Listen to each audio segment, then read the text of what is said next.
The need for a crisis nursery like the Providence House here on West 32nd Street, it's an unfortunate reality for big cities and other impoverished areas.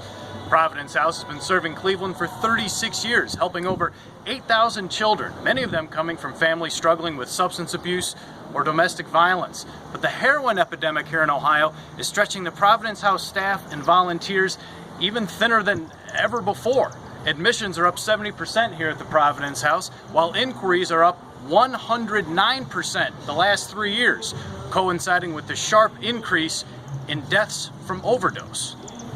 We definitely are seeing that come to our front door, both with parents who unfortunately are battling those addictions, and also with, unfortunately, infants who've been exposed while mom was pregnant. And so we're dealing with opiate-weaned babies that are coming. We spoke to Providence House CEO Natalie Leak Nelson during their Christmas in July event and fundraiser. Increased demand has been really challenging to keep up with. So last year we had over 350 children that stayed here, and we still had waiting lists. This year we're hoping we can get 400 in. So we need more staff, more volunteers, more donations.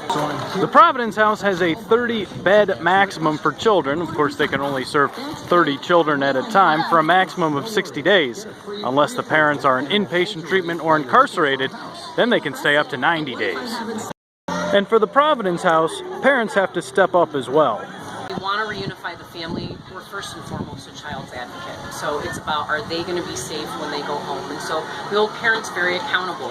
Visit their children while they're here, go to parent education classes, do counseling sessions with our social workers, and they have to connect to those adult providers in the community to resolve the issues that are creating the lack of safety for their kids. So it could be housing, employment, mental health services, addiction services, whatever we think they're going to need to be safe and stable again.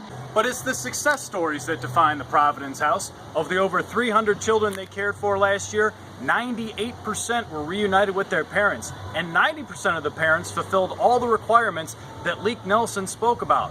With those statistics, sunshine, and Santa, there's more hope for families in crisis in Cleveland. On the west side, Glenn Forbes, Cleveland 19.